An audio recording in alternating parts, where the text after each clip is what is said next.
अब जब उन्होंने लिया तो मैंने स्टार्ट किया खेलना। मैं स्टेडियम जाता था तो मैं पैदल जाता था, क्योंकि ना तो मेरे पास उस टाइम पे टेम्पो टैक्सी के पैसे होते थे, क्योंकि अगर 5 या 10 रुपये लगते थे, वो 5-10 रुपये मिलना बहुत बड़ी बात होती थी। तो मैं पैदल स्टेडियम जाता था अराउंड 4 या 5 किलोमीटर डेली। तो मैं जब वहाँ जाता था तो मैं देखता था कि बहुत सारे बच्चे खेल रहे हैं, कोचेज़ हैं, वो मुझे बुली करते थे कि यार बॉल पकड़ना नहीं आती। इवन मैं दुबई भी गया, उनको वो भी नहीं पता कि भाई दुबई में क्या कर रहा है। हाँ, दुबई जैसी वाली बात जो आपने की, तो जैसे ग्वालियर में आपने लिंक करके आप पहुंच गए थे, तो उधर तक जाने के लिए कैसा क्या मतलब स्ट्रगल रहे आपके?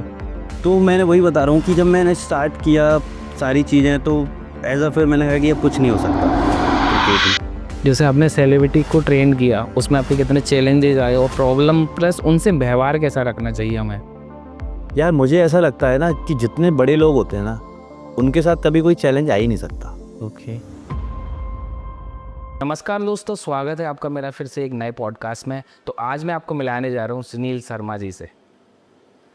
नमस्ते। नमस्ते भैया।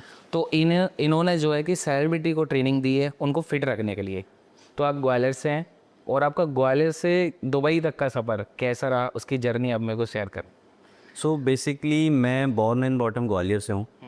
सन 1994 में मैं बॉर्न हुआ ग्वालियर में ही। इससे पहले मेरे फादर और मेरे जो दादाजी थे वो अराउंड मतलब गांव में रहते थे, ग्वालियर से पास में ही है, वो भी 50 से 40 किलोमीटर के अराउंड। वो पहले आए, फिर मेरा यहाँ पे बॉर्न हुआ। सो बेसिकली मैं एक मध्यम वर्गीय जो होते हैं ना, वो परिवार से हूँ, मिडिल क्लास फैमिली। आपको काफ़ी ज़्यादा चैलेंजेज आए होंगे, प्रॉब्लम? सो बेसिकली मैं वही बताता हूँ कि मैं बहुत ही मिडिल क्लास, मैं रहता भी जिस जगह से हूँ ग्वालियर में, सो वहाँ से कभी भी मुझे नहीं लगता कि ऐसे कोई लोग निकले होंगे जो वहाँ तक, या उन्होंने एक्चुअली सोच का होता है कि कोई सोचा भी नहीं होगा उन्होंने कि वहाँ तक जा भी सकते हैं वो। क्योंकि मैं इंदिरा नगर 4 शहर के नाके, लूटपुरा, गदाईपुरा, तो मैं बेसिकली ऐसी जगह से पैदा होके वहाँ तक पहुँचा हूँ और अभी भी मैं वहीं रह रहा हूँ। सो ये एक जर्नी तो बहुत ही ज़्यादा मतलब चैलेंजिंग अभी भी है और पहले भी रही है स्टार्टिंग से ही। तो मैं वहाँ पे ही पैदा हुआ, पला बड़ा। अराउंड मैं 10 या 11 साल का हूँगा, वहीं पे मैं रह रहा था। तो सब गली क्रिकेट तो सभी खेलते हैं बिल्कुल। बेसिकली, तो मैं गली क्रिकेट खेलता था। बट वहाँ पे मेरे जो कुछ लोग थे, दोस्त यार, उन्होंने बोला कि यार काफ़ी अच्छा खेलता है, एक बार तू ट्राई कर स्टेडियम में जाके, शायद तेरा कुछ हो जाए। तो मैंने कहा कि यार स्टेडियम इज़ लाइक, तब मेरे लिए स्टेडियम एक तरह का एक ऐसा, अभी ये समझो कि जैसे म्यूज़ियम होता है कि छोटे बच्चे के लिए कोई म्यूज़ियम में जाना है उसको, या फिर रोलर कोस्टर राइड करनी है, तो वैसा मेरे लिए स्टेडियम वैसा था कि यार मैं स्टेडियम, मेरे लिए बहुत बड़ा टास्क था। स्टेडियम जाऊंगा, देखूंगा कितना बड़ा होता है वहाँ, इंटरनेशनल टीवी पे ही देखा है स्टेडियम, उसके आसपास से भी नहीं निकले क्योंकि बहुत छोटे थे, वहाँ से कोई लाता भी नहीं था, दूर था। तो मैंने जैसे तैसे अपने पापा से जिद करके और उनको बोला कि मुझे स्टेडियम में एडमिशन लेना है। तो उन्होंने भी किसी को बोल के स्टेडियम में मेरा एडमिशन करवा दिया समर कैंप में। एक्चुअली पहले समर कैंप्स होते थे, तो समर कैंप में मेरा एडमिशन हो गया। अब समर कैंप में एडमिशन हुआ तो समर कैंप ख़त्म होने वाला था, ठीक। बट उन्होंने जैसे तैसे ले लिया मुझे, सोर्सेज बोलो या फिर जान पहचान जो हमेशा ग्वालियर और इंडिया में चलती है, बिल्कुल। तो वैसे ही उन्होंने ले लिया। अब जब उन्होंने लिया तो मैंने स्टार्ट किया खेलना। मैं स्टेडियम जाता था तो मैं पैदल जाता था, क्योंकि ना तो मेरे पास उस टाइम पे टेम्पो टैक्सी के पैसे होते थे, क्योंकि अगर 5 या 10 रुपये लगते थे, वो 5-10 रुपये मिलना बहुत बड़ी बात होती थी। तो मैं पैदल स्टेडियम जाता था अराउंड 4 या 5 किलोमीटर डेली। तो मैं जब वहाँ जाता था तो मैं देखता था कि बहुत सारे बच्चे खेल रहे हैं, कोचेज़ हैं, वो मुझे बुली करते थे कि यार बॉल पकड़ना नहीं आती, सोर्सेस से आ जाते हो खेलने, कुछ आता जाता नहीं है। तो मैंने वो कहा, आपका कोई बात नहीं। इंप्रेशन डाउन करते? हाँ, मतलब क्योंकि मैं जिस फैमिली और जिस बैकग्राउंड से आ रहा हूँ, तो वहाँ से लोगों को लगता है कि यार क्या होता है कि हर एक कोच को ये लगता है कि यार पता नहीं कहाँ से आ गए हैं ये, ना तो इनके पास कोई फैमिली बैकग्राउंड है ना कुछ है, ऐसे ही आ गए, तो उन्होंने बुली करते थे। बट मेरा एक ही टारगेट था कि यार कुछ ना कुछ तो अगर यहाँ तक पहुँचे तो अच्छा ही करेंगे। बिल्कुल। तो मैं अपने दोस्त बनाने की कोशिश कर रहा था, बट वहाँ पे मैंने देखा कि यार सारे बड़े घर के लड़के थे, कोई ऑफिसर का लड़का है, कोई बिजनेसमैन का लड़का है, मतलब वो पहले से ही रिच थे। वो सब बाइकों से, कारों से आते थे, उनके पास फुली मतलब कपड़े अच्छे पहनते थे, किट बैग्स, शूज़। वो मेरे लिए एक बहुत बड़ा मतलब एक गोल होता है ना, सपना टाइप का होता था कि यार मैं भी कभी, मैं ब्रांड जानता ही नहीं था, मतलब एडिडास, नाइकी, अगर बैट में बात करें तो एस जी, एस एस, अगर स्पाइक्स में बात करें तो नाइकी मेरे लिए ये समझो कि इतनी बड़ी चीज़ होती थी कि यार नाइकी का शूज़, मतलब उस टाइम पे 10-12 हज़ार का शूज़ पहनूंगा मैं, मुझे नहीं लगता था कि मैं पहन पाऊँ, क्योंकि मेरे पिताजी की सैलरी थी 2,000 रुपये। तो मुझे बहुत ज़्यादा चैलेंजिंग तो था। मैं बनने तो बैट्समैन गया था, बट मैंने कहा कि यार बैट्समैन बनने के लिए तो बहुत ज़्यादा स्ट्रगल लगेगा, क्योंकि पैसा बहुत लगेगा, एक किट लेनी पड़ेगी। अब मुझे किट लेनी पड़ेगी तो यार किट तो महंगी आएगी, 10-12 हज़ार की किट आएगी, बिल्कुल। इतने पैसे तो हैं ही नहीं। तो फिर मैंने कहा कि बॉलर बन जाते हैं, बॉलिंग में अपना आजमाते हैं। कम प्राइस में आ जाए। बॉलर को क्या होता है कि एक बैट्समैन बॉल दे देगा, भाई उसको बॉल खिलानी है, प्रैक्टिस बैट्समैन को करनी है, बॉलर को करनी है। तो उस टाइम पे 2 पीस बॉल आती थी, एक 4 पीस जो अभी भी आती होगी शायद, तो 2 पीस बॉल आती थी, वो 60-70 रुपये की आ जाती थी। और बैट्समैन जो बैटिंग करता था वो वैसे ही दे देता था कि भाई मेरे से बॉल ले ले और तू बॉल डाल बस मुझे, आधा 1 घंटे तक मैं उसको प्रैक्टिस कराता था। मैंने सस्ता काम है, यही कर लेते हैं। तो फिर as a bowler career start किया क्रिकेट में, खेलते गए, थोड़ा सा अच्छा करने लगे, सोर्सेस बनाने लगे, दोस्त यार बनने लगे। बट वो दोस्त यार मुझे नहीं लगता था कि यार मेरे बन पाएंगे कभी, बट मेरा एक टारगेट रहता था कि यार मैं अच्छा करूं, दोस्ती इनसे बने मेरी, तो मैं भी इनके ग्रुप में आ जाऊंगा। मेरे लिए एक वही चैलेंज था कि मुझे इनके ग्रुप में आना है कैसे भी करके। बट अब बिना पैसों के भाई कैसे आओगे आप ग्रुप में, क्योंकि आपको भी कहीं ना कहीं स्पेंड करने पड़ेंगे पैसे। अगर किसी के ग्रुप में जाना है, 2 रुपये वो करेंगे तो आपको भी 1 रुपये करना पड़ेगा। बिल्कुल। चैलेंजिंग था। धीरे धीरे आए, खेलना स्टार्ट किया, कोचेस, ट्रेनर्स, वहाँ के जो एडमिनिस्ट्रेशन थे उनके साथ थोड़े अच्छे टर्म्स बनाए।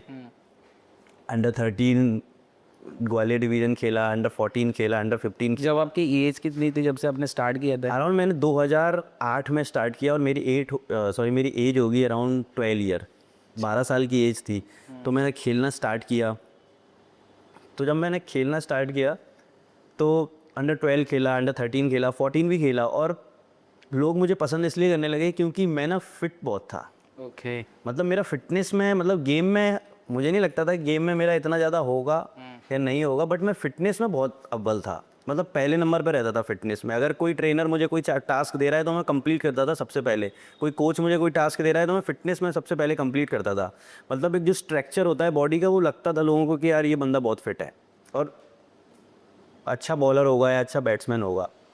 जी भी आजकल लोगों के लिए टारगेट बन गया फिट रहना। फिटनेस टारगेट नहीं है, ये एक, मैं बोलूँगा कि ये तपस्या है। क्योंकि आपको फिट रहने के लिए ना हर दिन मेहनत करनी पड़ेगी, एवरी डे। क्योंकि अगर आप हर दिन मेहनत नहीं कर रहे हो ना, तो मुझे नहीं लगता कि आप लंबे टाइम तक फिटनेस को सस्टेन कर पाओगे। तो मैं खेलता गया, लेकिन मैंने देखा कि यार अंडर 14 खेलूँगा, 15 खेलूँगा, इसमें बहुत लंबी जर्नी है। और एक टाइम पे मुझे ऐसा लगा कि यार गॉड गिफ्टेड भी होना चाहिए एक बिल्कुल। क्रिकेटर को, क्योंकि आप मेहनत करके एक लेवल तक पहुंच सकते हो, लेकिन अगर आपके अंदर ना गॉड गिफ्टेड नहीं है ना वो टैलेंट, तो आप बहुत लंबा नहीं जा सकते, फ्यूचर में कुछ बड़ा नहीं कर सकते उसमें। तो वो गॉड गिफ्टेड भी आना चाहिए। तो मेरे कोचेज और मेरे जो सीनियर्स थे उन्होंने समझाया कि देख लो तुम्हारा। तो मैंने बहुत पहले ही इस चीज़ को भांप लिया कि यार मैं इस फील्ड में ज़्यादा लंबा नहीं जा सकता। इंटरनेशनल तक जाने के लिए मुझे बहुत टाइम लगेगा और बहुत पैसा लगेगा और समय बहुत लगेगा। और आधे लोग तो वहीं रह जाते हैं। तो एक टाइम के लिए मुझे ऐसा लगा कि यार मैं उस फैमिली बैकग्राउंड से भी नहीं हूँ कि इन केस ऑफ मैं रणजी ट्रॉफी इंडिया तक नहीं भी खेल पाया तो फिर आगे क्या करूँगा। ये सबसे ज़्यादा डिफिकल्ट पर जो चीज़ कर रहे हैं उसके बाद बीच में अगर कुछ भी नहीं हुआ फिर क्या करेंगे? तो वो एक क्वेश्चन मेरे माइंड में। अपना फैमिली सपोर्ट है नहीं कि अपन वहाँ से अपन को दूसरे बिजनेस के लिए सपोर्ट मिल जाए।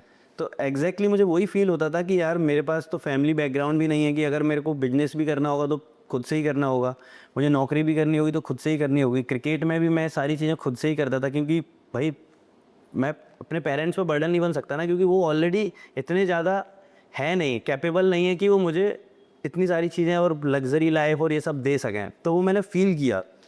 अच्छा, वो आपकी फैमिली जैसे पापा मम्मी रोकते थे आपको इस चीज़ के लिए? उन्होंने आज तक मुझे कभी किसी चीज़ के लिए नहीं रोका, टू बी ऑनेस्ट। हम 2 भाई हैं, मेरा भाई डॉक्टर है, उसको भी कभी नहीं रोका और मुझे भी नहीं रोका, और उनको पता भी नहीं कि मैं आज तक क्या कर रहा हूँ। ओके। मतलब मैं क्रिकेट खेलने जाता था तब भी वो कभी नहीं आए स्टेडियम में देखने के लिए कि वो खेल रहे हैं या वो भाई खिला रहा है, उनको आज तक नहीं पता। इवन मैं दुबई भी गया, उनको वो भी नहीं पता कि भाई दुबई में क्या कर रहा है। हाँ, तो ग्वालियर में आपने लिंक करके आप पहुंच गए थे, तो उधर तक जाने के लिए कैसा क्या मतलब स्ट्रगल रहे आपके? तो मैंने वही बता रहा हूँ कि जब मैंने स्टार्ट किया सारी चीज़ें, तो फिर मैंने कहा कि अब कुछ नहीं हो सकता, क्रिकेट में। तो मेरे दोस्त थे जो मेरे सीनियर्स थे, उन्होंने बोला कि एज अ ट्रेनर आप करियर बना सकते हो फिटनेस में, क्योंकि भाई तेरी बॉडी भी फिट है, फिटनेस में भी तू अच्छा करता है, तो ये एक अच्छा आपके लिए करियर हो सकता है फिटनेस में। और उस टाइम में फिटनेस पीक पे था, क्योंकि सारे यंग क्रिकेटर्स आ रहे थे, जैसे महेंद्र सिंह धोनी आ रहा था, वो सबसे फिटेस्ट था, विराट कोहली आया तो सबसे फिट। तो एक क्रिकेट में फिटनेस का एक बहुत बड़ा चाम आ गया था, और हर गेम में ना फिटनेस को बहुत ज़्यादा, मतलब जैसे बोलते हैं ना कि छोटी छोटी चीज़ें आने लगी थी, छोटी छोटी चीज़ों पे काम होने लग गया था, तो ऐसा लगने लगा था कि फिटनेस मतलब हर गेम को एक बड़ा रूप देने लगा था। तो क्रिकेट में मैं फिर क्रिकेट खेलते खेलते मैंने स्विच किया एज अ ट्रेनर।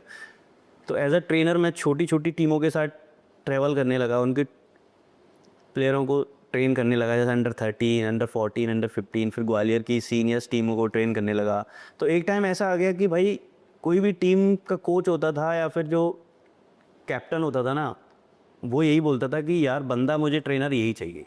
अच्छा। क्योंकि मैं जिस टीम के साथ जाता था ना, तो वो टीम जीतती थी 100% फाइनल, चैंपियन बन के आती थी। तो ये एक गुड लक टाइप का होने लग गया। तो हर टीम का कैप्टन और कोचेस यही मतलब बोलते थे एडमिनिस्ट्रेशन से कि बंदा यही चाहिए, ट्रेनर आप कोई भी रख दो, इसको वैसे ही साथ में भेज दो, बट चाहिए ये भी टीम के साथ। तो एक वो भी बहुत अच्छा लगने लगा। तब जाने लगे तो करने लगे, धीरे धीरे ट्रेनिंग में भी थोड़ा अच्छा होने लगा, लोगों को कमांडिंग अच्छी करने लगे। फिर सडनली 2016-17 में मुझे ऐसा लगा कि कुछ तो डिफरेंट करना पड़ेगा बिल्कुल। यार। कब अब इस फील्ड में भी आप, जब उसकी इनकम जैसे जानना चाहे तो कितनी क्या रहती थी उस टाइम आपकी कुछ? यार उस टाइम पे तो इनकम कुछ नहीं होती थी, क्योंकि मैं ट्रेन करता था फ्री ऑफ कॉस्ट। जो भी टीम जीतती थी उसका जो पैसा मिलता था, मतलब साल में कोई 3-4 टीमें जीती, प्राइज़ मनी मिली, तो वही 40-50 हज़ार रुपये मिले उस प्राइज़ मनी से, उसी से काम चल रहा है। वो पूरे आपको ही मिल जाते थे? नहीं, वो एक टीम कंट्रीब्यूशन होता था, इसमें सपोज एक टीम को 2 लाख रुपए मिले हैं, तो हर प्लेयर को डिवाइड होंगे, यार स्टाफ का डिवाइड होंगे, तो एक हिस्सा मुझे मिलता था। जैसे साल में एक टीम जीती है तो मुझे साल का 10,000 रुपये मिल गया प्राइज मनी, दूसरी टीम जीती तो और 10,000 मिल गया, तो टोटल अराउंड वही 30-40 हज़ार 50 हज़ार तक पहुंच जाता था। फिर कभी किसी सीनियर से ले लिए, कभी, मतलब ये समझो कि उस टाइम पे मैंने कभी कपड़े खरीदे नहीं, सारे सीनियरों के कपड़े पहने हैं। इवन मैंने चप्पल तक सीनियरों की पहनी है, जूते चप्पल। मतलब मैं एक ऐसा इकलौता प्लेयर होता था उस टाइम में कि मुझे 7 नंबर से लेके और 10 नंबर तक शूज़ आता था मेरे पैर में, क्योंकि आता नहीं था वो मैं पहन लिया ज़बरदस्ती से। क्योंकि भाई आपने दिया, आपका तो 9 नंबर है, अब मुझे 9 आता है तो आपका फिट हो गया, दूसरे प्लेयर ने कहा मेरा 10 है, हाँ दे दो भैया मैं तो पहन लूँगा, वो भी रखता था। मुझे स्मॉल से लेके और लार्ज तक सारे कपड़े आते थे। आपका लार्ज साइज़ है, आपने कहा कि डिंडा ये टी शर्ट लेगा, मैंने कहा भैया क्या साइज़ है, उन्होंने कहा लार्ज है, हाँ दे दो मैं पहन लूँगा। किसी ने कहा कि स्मॉल है, हाँ पहन लूँगा।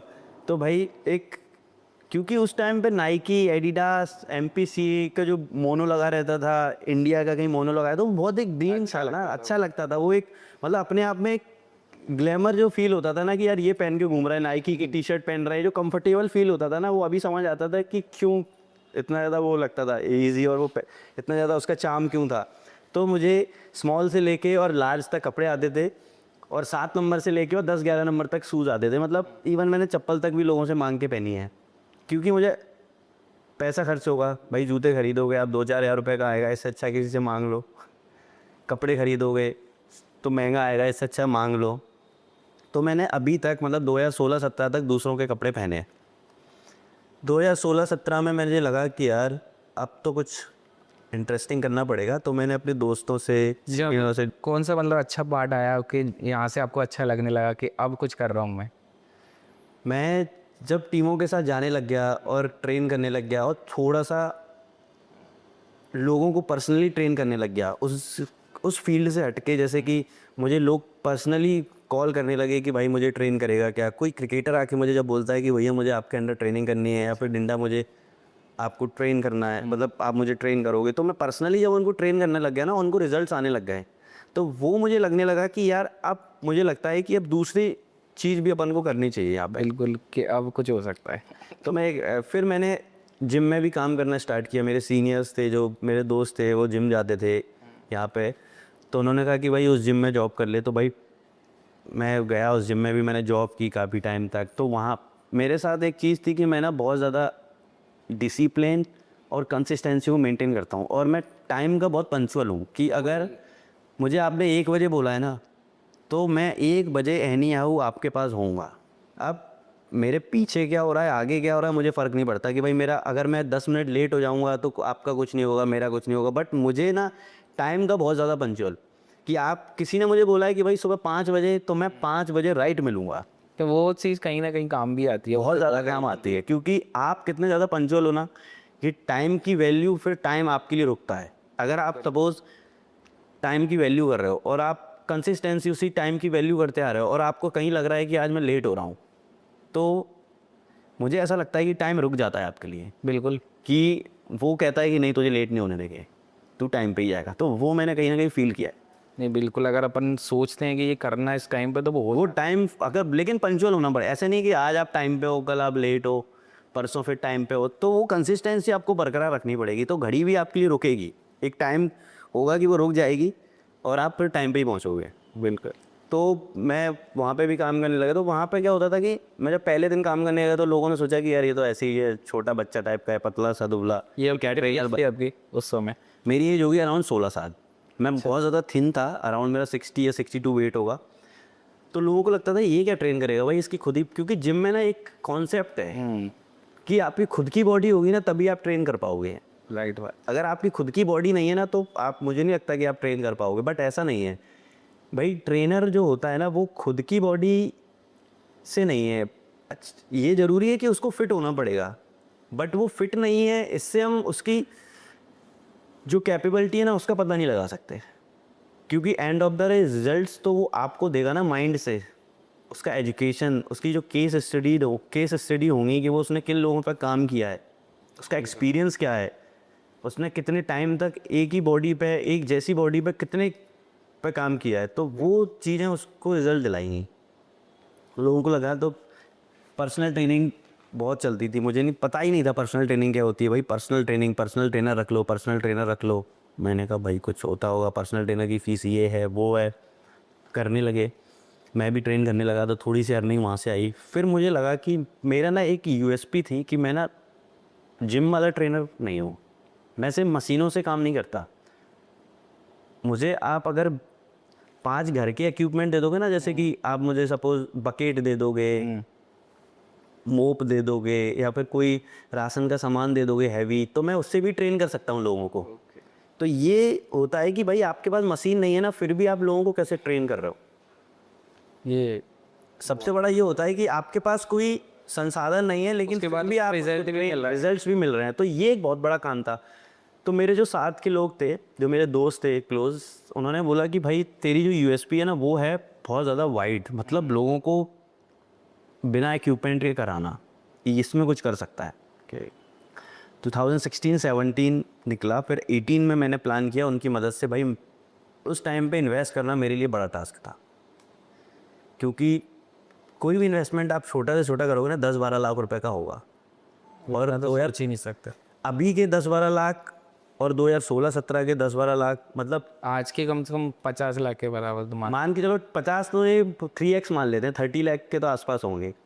अब जो आदमी कपड़े दूसरों के पहन रहा हो, पैदल चल रहा हो, जिसका पेरेंट, मतलब जिसकी फैमिली सिर्फ एक ही रूम में रह रही है, वो भी रेंटेड है, जिसमें ही वो खाना बना रहे हैं, उसमें ही 4 लोग सो रहे हैं, तो वो आदमी 10 लाख रुपए इन्वेस्ट कैसे करेगा? सोच ही नहीं सकते। सोच ही नहीं सकता। वो तो इन्वेस्टमेंट इज़ लाइक कि भाई बड़ी चीज़ हो गई, और वो भी रिस्क है, चला नहीं चला आपका धंधा। बिल्कुल। बट मेरे जो दोस्त हैं उन्होंने बहुत सबसे ज़्यादा रिस्क तो धंधे में यही होती है कि चलो अपन कहीं से करके अरेंजमेंट करके कर भी लेते हैं, उसके बाद क्या होगा। क्या होगा, क्योंकि अपन वो है कि 10 लाख के बाद 10 लाख दोबारा लगाने की हिम्मत नहीं है, हिम्मत नहीं है, क्योंकि प्लस हम उसी में लगे रहेंगे कि ये कैसे दें। हम पहला ही नहीं लगा पा रहे हैं। पहले की सोचने के लिए हमें 10 चीज़ें सोचनी पड़ रही है, तो दूसरा लगाने के लिए तो बिल्कुल पीछे ही चले जाएंगे। तो बट मेरा सबसे अच्छी चीज़ ये थी कि मेरे जो दोस्त थे उस टाइम पे, जो मेरे सीनियर्स थे, उनको बहुत ज़्यादा फेथ था मुझ पर, ओके। और उनको बहुत ज़्यादा ट्रस्ट था। बट उन्होंने कहा कि भाई तू तो ऐसा कर, तू सिर्फ काम कर, बाकी इन्वेस्टमेंट हम करेंगे। तो ये मिलते बहुत कम मिलते हैं। और मेरी लाइफ में मुझे ऐसा लगता है कि मुझे यहाँ तक जो मैं पहुँचा हूँ वो सिर्फ उन्हीं लोगों के कारण पहुँचा हूँ। बिल्कुल, ऐसा कोई ना कोई तो होता है जब अपन चल पाता है, जो आप पे फेथ करता है कि भाई ये बंदे पे दाव खेलेंगे, ये जीतेगा। और मुझे हमेशा जब भी ज़रूरत पड़ी है तो मुझे भगवान ने ऐसे बंदे भेजे हैं कि भाई ये मतलब कहीं ना कहीं से वो मेरी व्यवस्था करके भेजता है कि भाई ये है, ये आपकी हेल्प करेगा। आज भी मैं अगर सोचता हूँ कि भाई मुझे ये चीज़ चाहिए या फिर मुझे ये मैं सोच रहा हूँ, मैनिफेस्ट कर रहा हूँ, अब मेरे लिए सारे रास्ते बंद हैं, बट सडनली एक रास्ता खुलता है और वो पता नहीं कि कैसे खुल गया। तो वो आज भी मेरे साथ होता है। तो उन्होंने फेथ किया और उन्होंने कहा कि भाई पैसा हम लगाएंगे। तो मैंने अपना पहला DFT स्ट्रेंथ एंड कंडीशनिंग करके जिम खोला, कहाँ पे?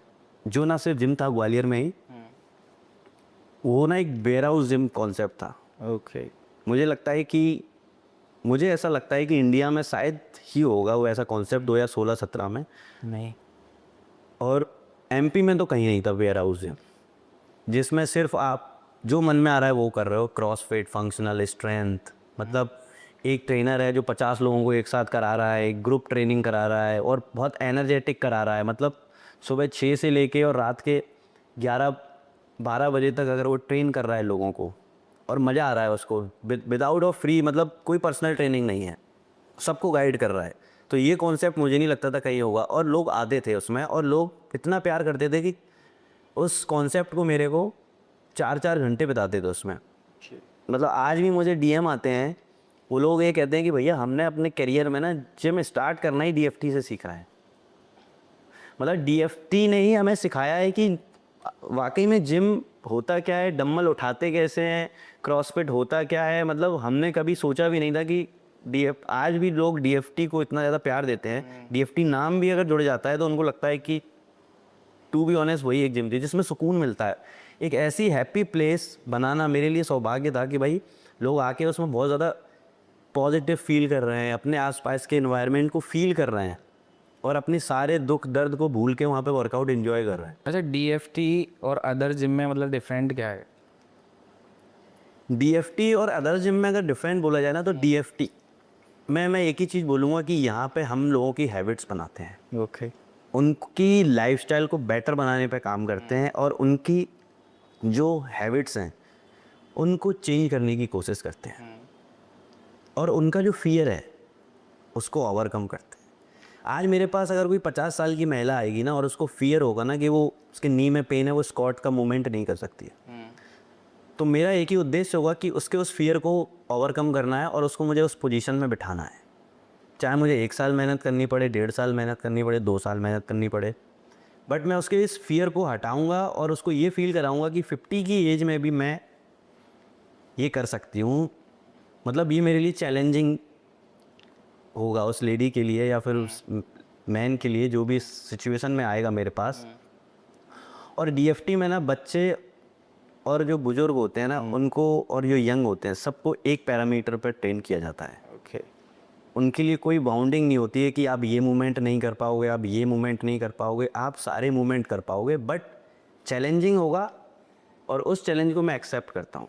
अदर जिम में मुझे लगता है कि वो कहीं ना कहीं कमी होती है कि वो सिर्फ और सिर्फ लोगों के उस पर ही काम करते हैं कि भाई मसल बनानी है और उनको बस 1 घंटे इंगेज रखना है। मेरा काम वो नहीं होता। मेरा काम होता है कि लोगों के फियर को ओवरकम करना और उनके मूवमेंट, जो मूवमेंट आज 20 साल का लड़का कर रहा है वो मैं 50 साल के लोगों को भी करा पाऊँ और 10 साल के और 5 साल के को भी। सारे मूवमेंट सबको, सब, क्योंकि सब सेम है, बस चैलेंजिंग होता है कि कैसे कराना है। वो चैलेंज मुझे एक्सेप्ट करना होता है।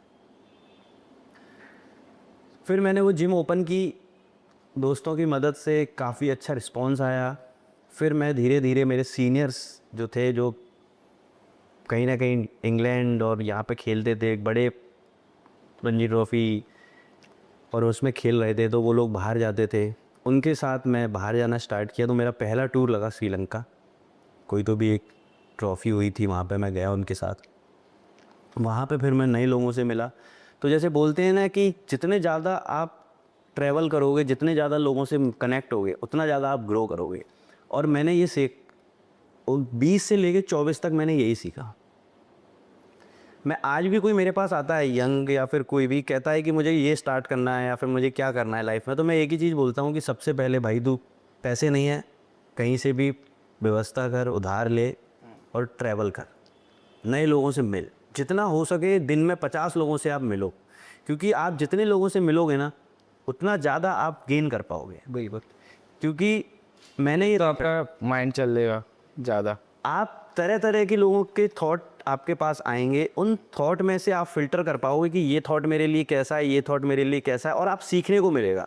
आज मेरे पास एक फोटोग्राफर आता है ठीक। तो मैं उससे कुछ और सीखूंगा, एक मेरे पास आज वीडियो एडिटर आता है मैं उससे कुछ और सीखूंगा, एक बिजनेसमैन आता है तो मैं, और अपने आसपास ना अच्छे लोगों को कहीं ना कहीं उसमें कुछ बात मिल जाएगी अपन को जो अपने काम आता पॉजिटिविटी मिलेगी। मैंने हमेशा एक चीज़ सीखी है कि आपको ना कोई भी चीज़, जैसे आपको कोई कुछ बोलता है ना, तो आपको ना हमेशा पॉजिटिव थॉट पे रिस्पॉन्स करना चाहिए उसको, यस में। लोग कहते हैं कि नो, कभी कभी नो भी बोलना चाहिए, बट मुझे ऐसा लगता है कि नो कभी नहीं बोलना चाहिए। बिल्कुल राइट। क्योंकि आप सपोज आपने मुझे कुछ बोला और मैंने उसको नो बोल दिया ना, तो जो मेरा माइंड है ना, वो इस ब्रह्मांड में जितने नो थॉट के व्यक्ति होंगे ना, उनके साथ कनेक्ट करेगा। और अगर मैं यस बोलूँगा ना, तो जितने भी इस ब्रह्मांड में बड़े से बड़े लोग होंगे ना यस पॉजिटिविटी वाले, उनके साथ कनेक्ट करेगा और उस प्रॉब्लम का सॉल्यूशन मुझे मिलेगा। जैसे आपने सेलिब्रिटी को ट्रेन किया, उसमें आपके कितने चैलेंजेस आए और प्रॉब्लम, प्लस उनसे व्यवहार कैसा रखना चाहिए हमें? यार मुझे ऐसा लगता है ना कि जितने बड़े लोग होते हैं ना, उनके साथ कभी कोई चैलेंज आ ही नहीं सकता, क्योंकि वो इतने एक्सपीरियंस होते हैं ना, और वो उनके अंदर ना, जैसा मैं बोला जाता है ना कि जो जितना बड़ा होगा वो उतना झुक के रहता है, तो ये बिल्कुल सच है। अच्छा। और ये मैंने खुद फील किया है। अगर मैं बात करूँ किसी भी सेलिब्रिटी की, मैंने जिनके साथ काम किया है, संजू बाबा की फैमिली, वो उनसे बड़ा मुझे नहीं लगता कि किसी की जर्नी इतनी ज़्यादा मोटिवेशनल रही होगी।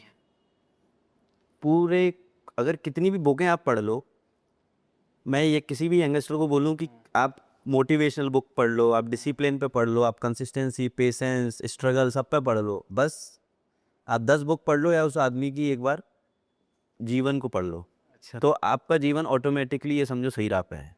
क्योंकि इतने ज़्यादा पर्सनली इन्वॉल्व होना किसी चीज़ों में और उससे ओवरकम करके एक स्टेबल लाइफ अगर कोई आदमी जी रहा है तो वो बंदा है। उससे मैंने जो सीखा कि भाई उनकी फैमिली के साथ जब मैं काम कर रहा था तो बहुत ज़्यादा डिसिप्लिन लाइफ होती है उनकी। हमें लगता है कि यार एक इतने बड़े लोग हैं, उनके अंदर कोई डिसिप्लिन नहीं होगा। कोई बच्चों के साथ जब वो डिसिप्लिन होता है कि अगर मैं 1 घंटे उस बच्चे को ट्रेन कर रहा हूँ तो वो बच्चा मतलब इतने बड़े परिवार का बच्चा है, इतने बड़ी सेलिब्रिटी का बच्चा, उसके अंदर ये फीलिंग आ ही नहीं सकती कि मैं, मेरे फादर ये हैं। वो आपको जो रिस्पेक्ट और प्यार दे रहा है ना, वो फैमिली जो आपको रिस्पेक्ट और प्यार दे रही है ना, वो मुझे नहीं लगता कि भाई कोई दे पाएगा, क्योंकि वो वैल्यू करते हैं आपकी टैलेंट की। बिल्कुल। आपको अगर वो सर बोल रहे हैं ना, तो उस जो सर है ना, 2 वर्ड का जो सर, उसकी वैल्यू कर रहे हो। और वो उनको पता है कि इसकी वैल्यू कितनी है, क्योंकि कोई आदमी आपको 1 घंटा दे रहा है, आपको अपना एक्सपीरियंस दे रहा है, आपको ट्रेन कर रहा है, तो वो उसको इतनी रिस्पेक्ट दे देते हैं कि आप इतने ओवरवेलमिंग हो जाते हो कि भाई आपको लगता है कि यार बड़ा मज़ा आ रहा है काम करने में।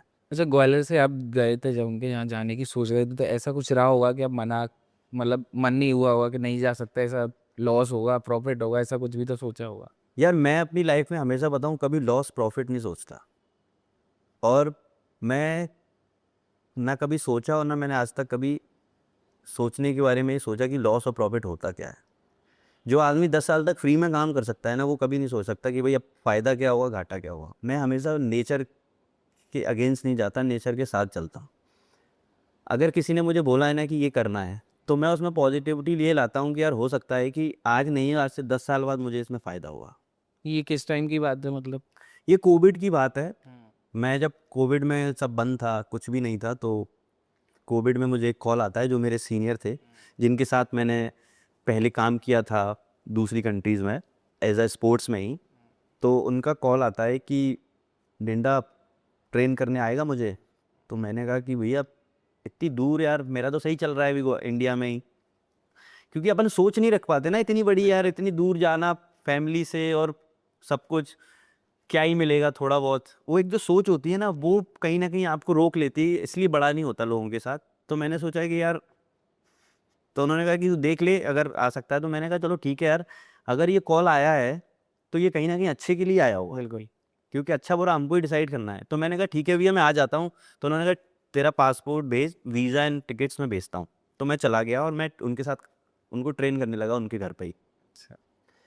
तो मुझे नहीं मालूम था कि भाई उनके किसके साथ रिलेशन है। जैसे मैं आपके साथ बैठा हुआ हूँ तो मुझे ये तो नहीं पता कि आपके किस, नहीं, ये डायरेक्टली कॉल आया कि ऐसी व्यवहार से जैसे लिंक हम ग्वालियर में जुगाड़ से काम हो जाता है, ऐसा कुछ? नहीं नहीं, ये तो मेरे पास डायरेक्ट कॉल आया क्योंकि मैं उनके साथ पहले काम कर चुका था ना। ओके। मैं उनके साथ काफ़ी घंटों बैठा हूँ, पार्टीज़ की हैं मैंने, और अपना फ्यूचर भी शेयर किया है, उन्होंने भी अपने बारे में कुछ बताया है। तो वो जब उनका कॉल आया तो मैं चला गया, और मुझे नहीं मालूम था कि भाई वो उनके कितने कॉन्टैक्ट होंगे। सब दुबई में कोई रह रहा है तो बड़ा ही लोग होगा कोई, वही तो मैं तो उनके पास रहने लग गया। उन्होंने मुझे 3 महीने के लिए बुलाया था, टू बी ऑनेस्ट, कि तू 3 महीने के लिए आ जा भाई। 2-3 महीने मैंने काम किया, 3 महीने बाद वो सडनली बोलते हैं कि ऐसे ऐसे उनके बेटे को और मैम वो ट्रेन करेगा। मैंने कहा भैया मैं तो ट्रेनिंग का ही काम है भाई, मैं तो किसी को भी कर लूँगा। तो उन्होंने कहा ठीक है, तू वो आएंगे, गाड़ी आया करेगी और तू उनके पास पहुंच जाएगा उनके घर पे ट्रेन करने। तो मैं, ऐसा ही हुआ, सडनली मेरे पास गाड़ी आई, मैं बैठ के गया और ट्रेन करने लगा। तो जब मैं ट्रेन करने लगा धीरे धीरे धीरे, मेरे और उनकी बॉन्डिंग इतनी अच्छी हो गई ना कि हम 1 या 2 घंटे जब भी सेशन करते थे ना उनके बेटे के साथ, जब मेरा सेशन होता था, तो लाइक कि यार एक फैमिली वाला जो फील आता है ना, वो आने लग गया धीरे धीरे धीरे। फिर 6 महीने, 1 साल, 2 साल, तो मैंने ऐसे अराउंड 2-3 साल उनके साथ काम किया, उनके बेटे के साथ, मैम के साथ। तो इट्स लाइक फिर सर से भी 1-2 बार इंटरेक्शन हुआ, उनके साथ भी जब सेशंस हुए तो उन्होंने भी बहुत ज़्यादा एडमायर किया कि यार बंदे में दम है। उन्होंने अपने बेटे को सडनली ये बोला एक दिन तो कि ये जो कोच है ना, ये तुम्हें जो ट्रेन कर रहा है ना, ये ऐसा अगर मुझे मिलता ना जब मैं छोटा था, तो हो सकता है कि मैं कहीं और होता। क्योंकि ऐसे लोग मिलने जो ऑनेस्टली से मेहनत करते हैं, डिसिप्लिन रहते हैं ना, ऐसे लोग मिलना ना एक अपने आप में एक भगवान का भेजा हुआ एक, जो बोलते हैं ना कि एक फरिश्ता होता है, कि आपको कोई ऐसा आदमी दे दिया जाए जो आप अपना सब कुछ छोड़ के सिर्फ आपके लिए काम कर रहा है। तो मुझे नहीं लगता कि आज की दुनिया में ऐसा कोई होगा जो आपको अपना 1 घंटा बहुत दे रहा है। चेंज का पैसा कितना मिला आपको?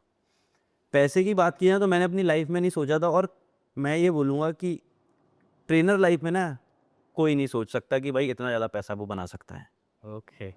मतलब पैसे का तो ये है, कोई भी ट्रेनर और इतना पैसा कभी सोच नहीं सकता जितना मिलेगा। ओके। ट्रेनर कितना सोचता होगा, 1 लाख 2 लाख रुपए, इससे ज़्यादा नहीं सोच सकता अपनी इंटायर करियर में कि बड़ा सा बड़ा ट्रेनर बन जाएगा।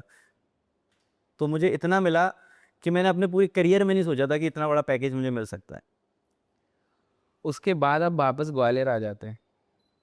ग्वालियर आने की जो मेरी वजह थी वो ये थी कि मैं एक टाइम, जैसे मैंने दुबई में गुजारा, अच्छे लोगों के साथ काम किया, जो मेरा एक्सपीरियंस मैंने वहाँ से सीखा कि लोगों के साथ कैसे काम करना है, एक प्रोफेशनल जो होता है वो क्या होता है, डिसिप्लिन और जो कंसिस्टेंसी होती है उसको कैसे मेंटेन किया जाता है। तो वो कहीं ना कहीं मुझे ऐसा लगता है कि आप जो चीज़ सीख रहे हो ना, वो जब तक अपने लोगों को नहीं सिखाओगे ना, जो लोग आप ही के जैसे हैं, जो जीरो से ही स्ट्रगल कर रहे हैं, उनको भी वो जर्नी पता होनी चाहिए कि भाई आप भी ये चीज़ करोगे तो आप भी यहाँ पहुँच सकते हो। ओके। तो पहला रीज़न मेरा ये था कि यार मैं यहाँ तक आ गया हूँ, अब वापस से मैं चलता हूँ, थोड़े टाइम के लिए ब्रेक लेता हूँ और वहाँ के लोगों को भी ये चीज़ सिखाता हूँ कि आप अच्छा कर रहे हो, बट और अच्छा कर सकते हो। दूसरा रीज़न मेरा ये था कि यार मेरी फैमिली, मुझे कहीं न कहीं ऐसा लगता था कि यार मेरे जाने से मेरी फैमिली भी स्ट्रगल कर रही थी कि मैं इतना दूर हूँ। बातचीत हो पाती थी आपकी फैमिली? रेगुलर बातचीत होती थी मेरी फैमिली से, मतलब तो काफ़ी अच्छा लगा हो? काफ़ी। तो फिर कहीं न कहीं जब मैं बात करता था, तो मुझे ऐसा लगता था कि यार पैसा तो आप बना लोगे, नाम भी बना लोगे, बट अगर फैमिली के साथ, जैसे मेरा उस टाइम पे ना बच्चा हुआ ही हुआ था, तो मुझे अच्छा, आपकी शादी कब हुई थी? मेरी शादी हुई थी जब मैं 26 साल का था, ओके। और अराउंड उसके 2 साल बाद मेरा बच्चा हुआ। तो मुझे ऐसा लगता है कि जब मेरा बच्चा हुआ तो वो छोटा ही था। तो मैंने कहा कि यार अगर मेरे बच्चे को मैंने बड़े होते हुए नहीं देखा, तो मेरा पैसा कोई मतलब का नहीं है। सही है। क्योंकि आप जिसको मतलब प्यार कर रहे हो, जो आपका बच्चा है, उसको आपने अगर बड़े होते हुए नहीं देखा ना, तो फिर आपने देखा ही क्या लाइफ में। आप विश्व घूम लोगे, मैं तो कह रहा हूँ हर जगह हो आओगे, लेकिन जब आपको बच्चा क्वेश्चन करेगा ना कि मैं चला कैसे पापा, मैंने स्टार्ट कैसे किया चलना, ओके। तो वो आप बता ही नहीं पाओगे। तो वो एक मतलब मोमेंट होता है ना, वो आप मिस कर दोगे। तो कहीं न कहीं ये भी था कि यार मैं, ऐसा नहीं है, मैं अपनी फैमिली को भी लेके गया। मेरा बच्चा जब 3 या 4 महीने का हो गया, मैं उसको लेके गया। वो भी उसने भी 1-1.5 साल तक वहाँ पे रहा, लाइफ जिए। तो आप 3 महीने के लिए गए थे और 1-1.5 साल रुके? मैं 3 महीने के लिए गया था और 3 साल रुका। ओके। मतलब इतना लंबा पीरियड एक होता है ना कि आपने कंसिस्टेंसी लोगों के साथ जब काम किया और उनको पसंद आया ना, तो 3 नहीं, मैं 30 साल तक भी कर सकता हूँ। अभी भी मेरे पास कॉल्स आते हैं कि आ जाओ, बट मेरा ऐसा रहता है कि यार मैं अब थोड़ा ब्रेक लूँगा और यहाँ थोड़ा लोगों को जागरूक करूँगा और यहाँ थोड़ा-सा बदलाव लाने की कोशिश करूँगा अपने शहर में। यहाँ लोगों को हेल्प करूँगा, उनका जो भी इश्यूज़ हैं, उनकी जो प्रॉब्लम्स हैं इस फ़ील्ड में। तो ये मेरा एक वो था कि भाई अब यहाँ करना है थोड़ा काम ब्रेक लेके। अच्छा, डीएफटी का मतलब इतना प्राइस क्यों है मंथली का? जैसे मैंने गूगल पे सर्च किया था, तो वर्ल्ड की जो जिम की जो हाईएस्ट मंथली प्राइस है वो 16,000 रुपये पर मंथ है। सो बेसिकली डीएफटी का प्राइस किसी दूसरों से ऐसा नहीं है कि यार इसे कंपैरिजन नहीं है किसी टैलेंट का।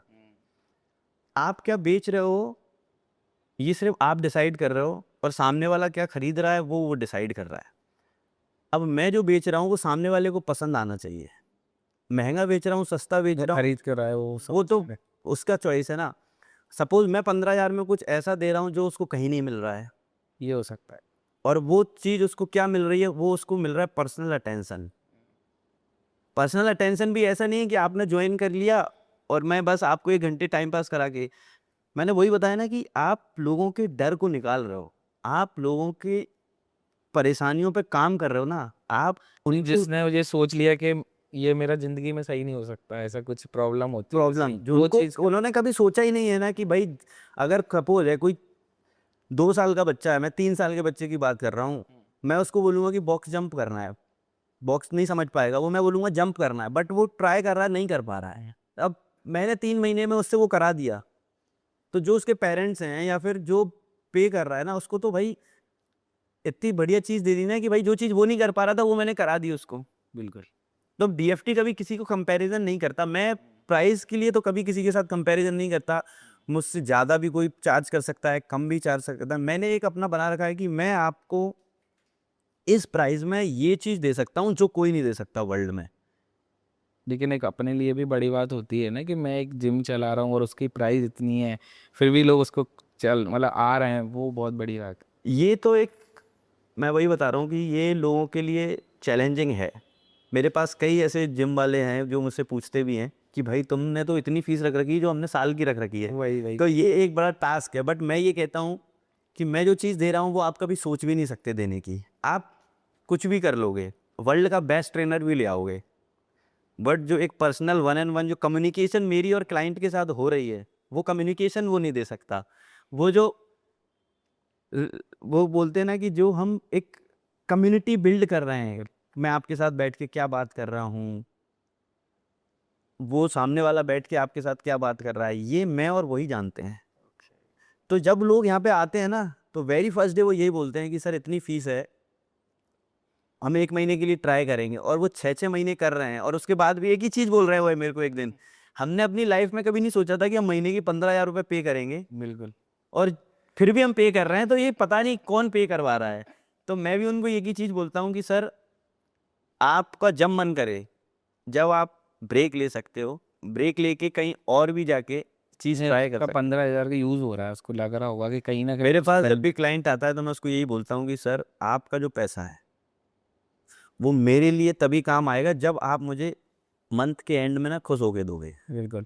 अगर आपके मन में ये रहेगा ना कि साला 15,000 जा रहा है और कोई मतलब नहीं निकल रहा, तो वो 15,000 मेरे लिए भी सेम चीज़ है। जैसे बोलते हैं ना कि खाना बनाते समय जब पॉजिटिव थॉट आते हैं ना माइंड में, और वो खाना जब बनता है, तो वही आपके शरीर को लगता है। अगर सपोज़ कोई खाना बना रहा है और उसके मन में नेगेटिविटी चल रही है ना, तो वो खाना कितना भी तो स्वादिष्ट बनाओ, वो आपके शरीर को नहीं लग सकता। बिल्कुल। तो जब कोई आदमी मुझे पे कर रहा है, तो उसके मन में ये चीज़ चलनी चाहिए कि यार ये मेरे पैसे वर्थ इट हैं। एक टाइम का खाना मैं मिस कर दूँगा, बट इसको ये फ़ीस मैं दूँगा इसकी, क्योंकि इसने बहुत मेहनत की है मेरे पे। तो मुझे वो एक्सेप्ट करके जब मैं पॉकेट में रखूँगा और कहीं दूसरी जगह खर्च करूँगा ना, तो वो लगेगा, नहीं तो वो पैसा मेरा वेस्ट ही जाएगा। तो मैं इस माइंडसेट के साथ काम करता हूँ लोगों के साथ।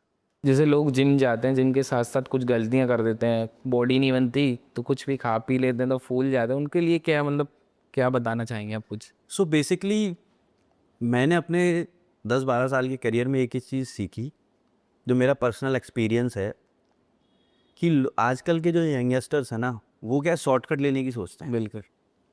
उनको क्या लगता है, जैसे उन्होंने देखा ऋतिक रोशन को कि भाई ऋतिक रोशन 42-45 का है, बट उसकी बॉडी अभी भी इतनी अच्छी है।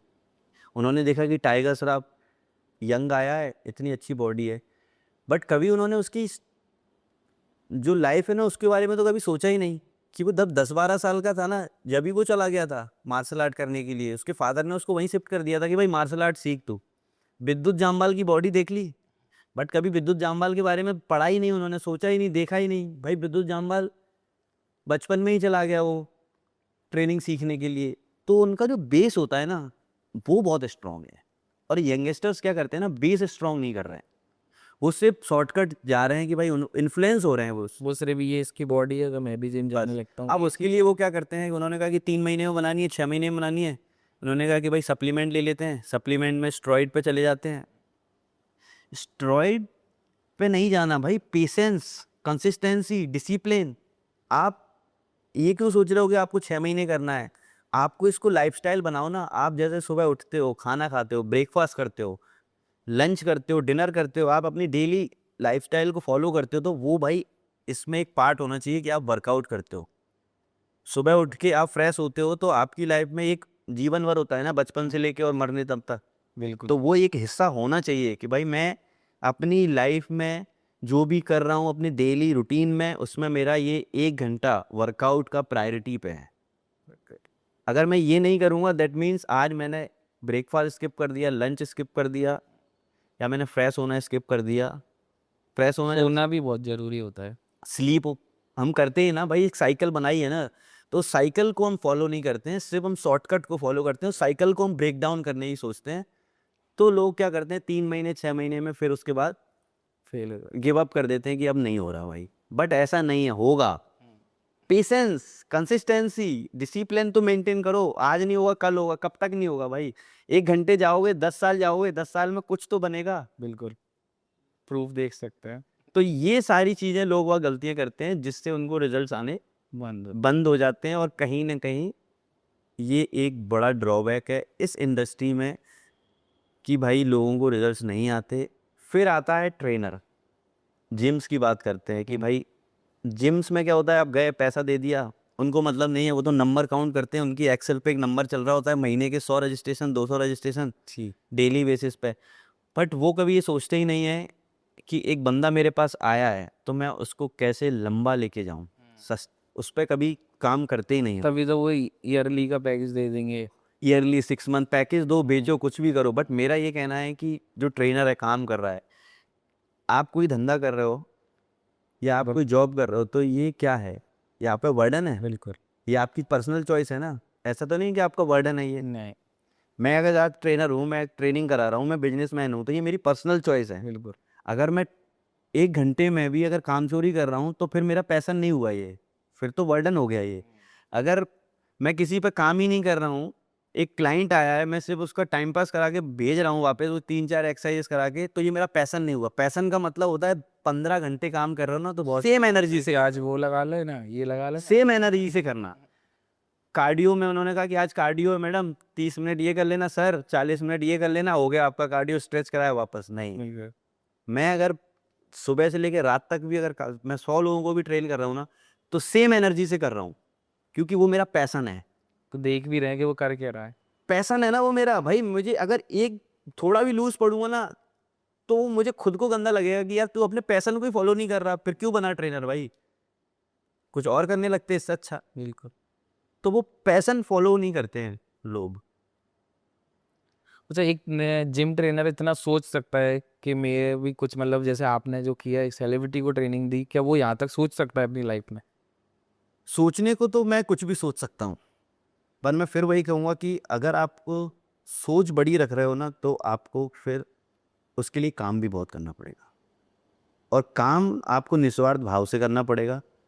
आप अगर ये सोचो कि मैं सिर्फ पैसा बनाने के लिए सेलिब्रिटी को ट्रेन कर रहा हूँ, अगर वो भाव आपके मन में होगा, तो आप उस लेवल तक नहीं पहुँच पाओगे।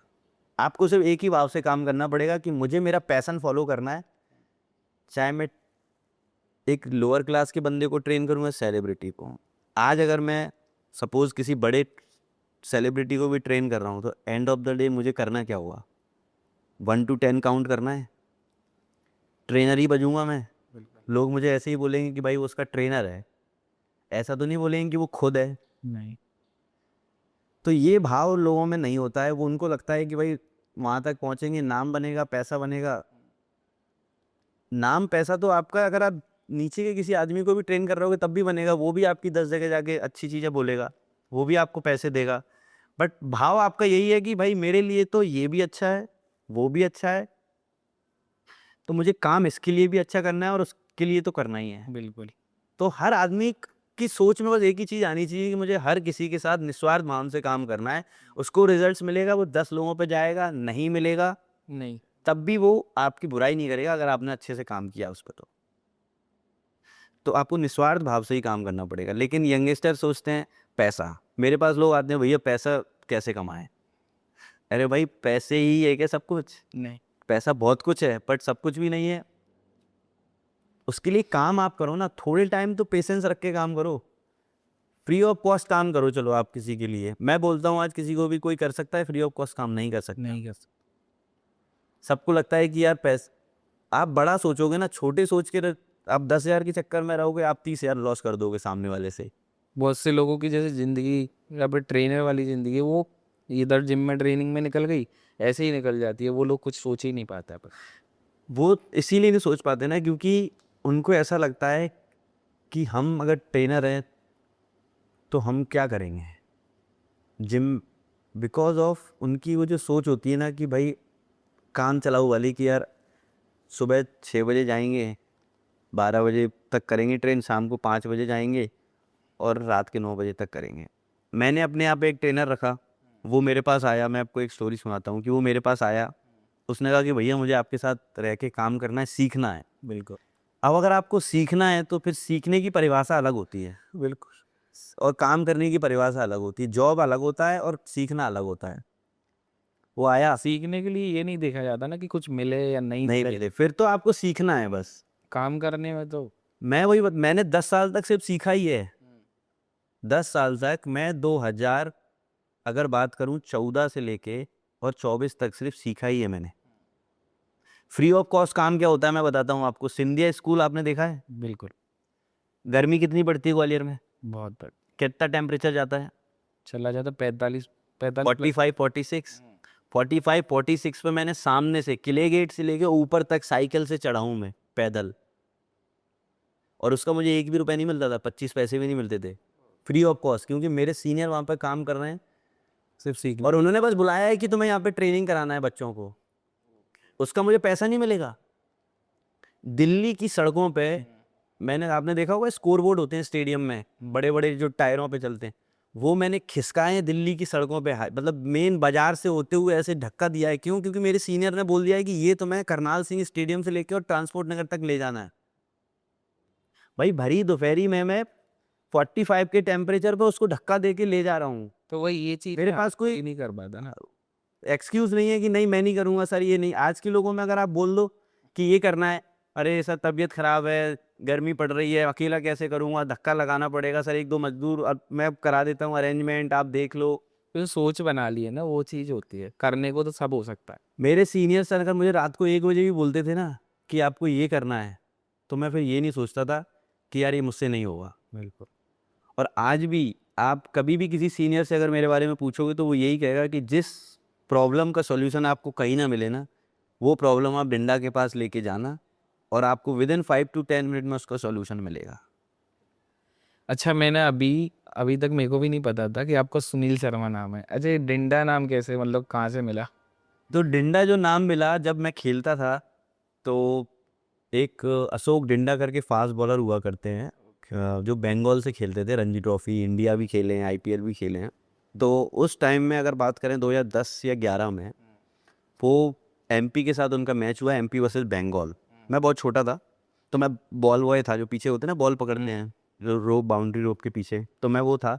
तो उनकी प्रैक्टिस चल रही थी, तो जब हम प्रैक्टिस कर रहे थे तो मैं, उनकी जैसा एक्शन था, थोड़ा सा सिमिलर था मेरा, वो भी जंप करते हैं तो मैं भी जंप करता हूँ थोड़ा सा। तो वो मैच ख़त्म हुआ, मैच के बाद जब मैं अपना मैच खेल रहा था, प्रैक्टिस मैच किडीज़ कॉर्नर स्कूल पे, तो मैंने भी उनके एक्शन को थोड़ा सा और कॉपी किया, हाइट ज़्यादा पकड़ी, तो उस दिन मैंने 2-3 विकेट ले लिए। तो जो मेरे दोस्त थे, कलीग थे टीम के, तो वो डिंडा डिंडा बोलने लगे। तो फिर वहाँ से लोग डिंडा डिंडा डिंडा और ऐसे करके आज भी लोग सुनील शर्मा के नाम से कोई भी नहीं जानता है। मतलब इवन मेरा जो बेटा है वो भी मुझे डिंडा ही कॉल करता है। तो ये इसलिए इसका नाम डिंडा पड़ा। और इवन जो डिंडा मेन डिंडा है ना, उससे भी मेरी जब कभी बात होती है उनसे, तो वो भी यही बोलता है कि भाई तूने मेरा नाम ले लिया है और तू मेरे नाम के साथ अच्छा ही कर रहा है, ये अच्छी बात है। थैंक यू भैया, काफ़ी अच्छा लगा आपसे मिलके। तो इस पॉडकास्ट को करते हैं एंड। तो like share comment subscribe. Thank you.